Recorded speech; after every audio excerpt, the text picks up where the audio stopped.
Hey y'all, welcome to Most of It, where I talk about most things that I find interesting. Today, we will be beginning our deep dive into the timeline of Warhammer 40K, and oh man, this is going to be an undertaking. But without further ado, let's get into this. A few things you should know to begin. 40K's timeline takes place over literally millions of years, and thus the exact years of events can be kind of funky sometimes. I'll do my best to shout them out when I can, but just keep that in mind. Also, 40K is literally built on retcons, so it can be tricky to find the most current information, and I've done my best to be as accurate as possible, and everything I cover is correct as far as my knowledge goes. But if something is wrong, that's my bad. But alright, let's begin with Part 1, The Necrontyr and the War in Heaven. Long ago, like over 60 million years before the current setting, there was a species called the necrontyr.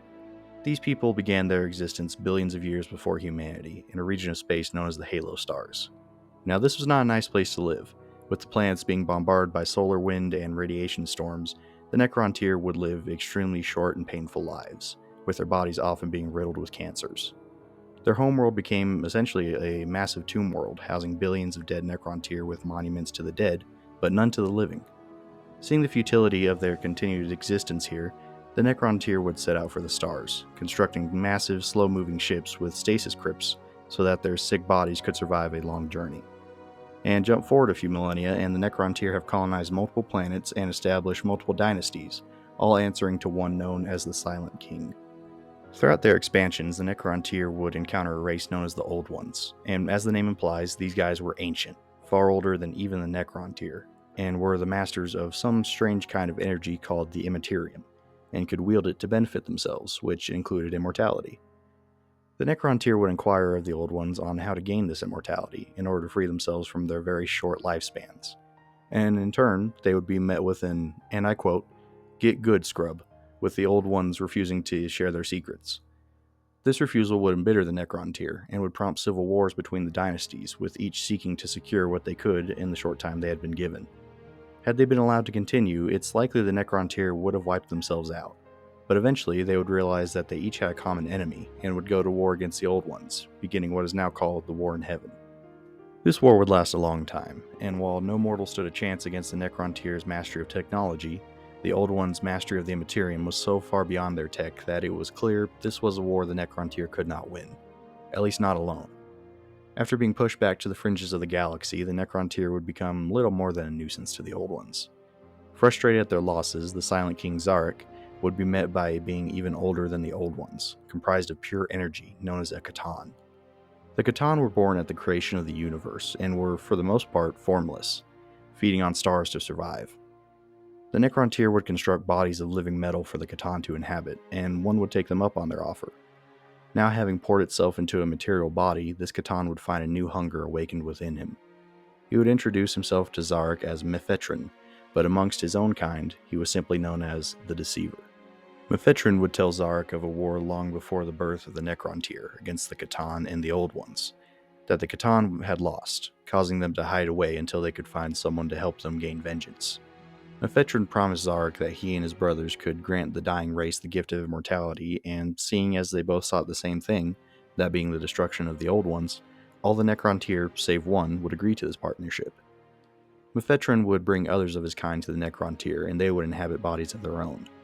The catan would instruct the necrontyr on the construction of massive biotransference engines, which would be the means of immortality of which Mephetron spoke. Once completed, the necrontyr people would enter them with the unwilling being beaten and drug inside, and would be stripped of their flesh, with their consciousness being placed into bodies of living metal. They had gained the immortality they had sought for so long, but at a terrible cost. Zarek would watch as his people's souls were devoured by the catan as he realized the horrible mistake he had made. The catan gorged themselves on the necrontyr bodies and souls, growing more powerful from their consumption.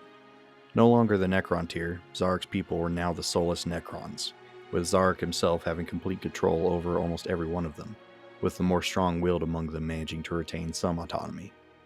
Now more powerful than ever, the catan and the necrons set out for their campaign of vengeance against the Old Ones. The Old Ones' mastery of the Immaterium would prove to be no match for the combined prowess of the catan and the necrons, as they raged planets and stars while battling their adversaries.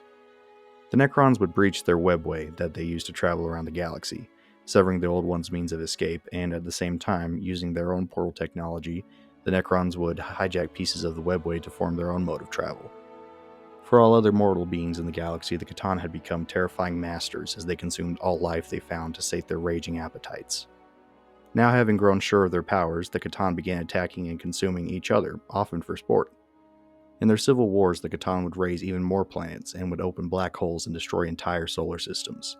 As they gorged on their own kind, the Catan's numbers dwindled until there were only a few of them left. Seeing this brief lull in the action, the Old Ones would construct their own means of attack.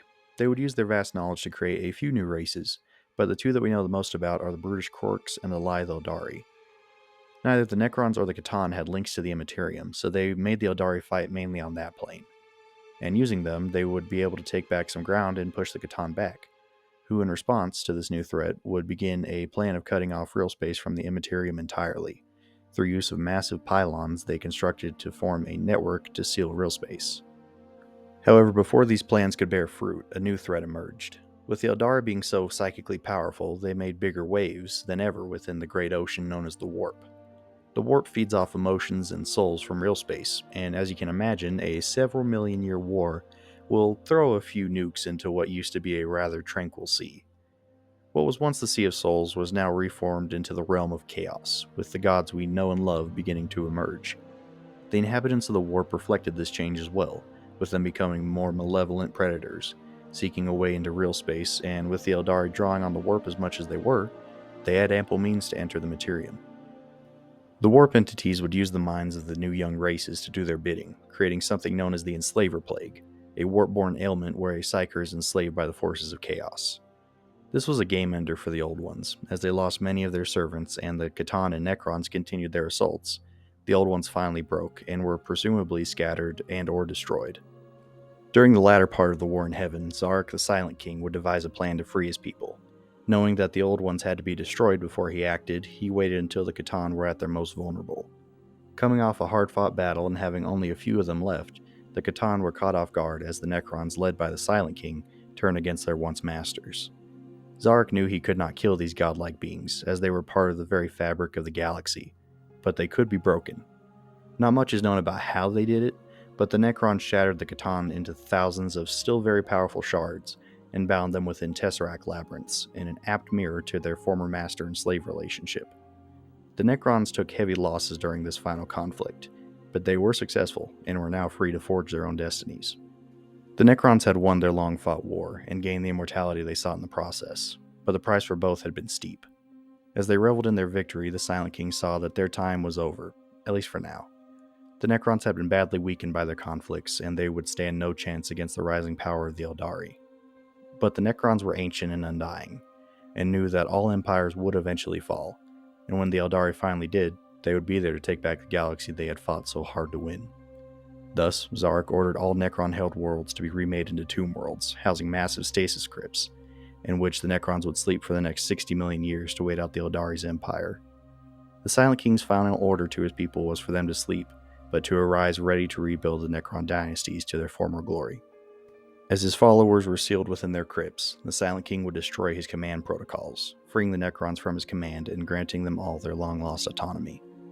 Zarek would not sleep, but rather he would set out among the stars in order to find penance for his failures. With the Necrons out of the picture, for now at least, the Eldari would have free reign among the stars, and would set about establishing their empire. But little did they know, they would be the catalyst for one of the most destructive events in the galaxy's history. But that's for next time. Thanks for watching, y'all. Like and subscribe if you enjoyed the video, and comment down below what topics or characters you'd like to see me cover next.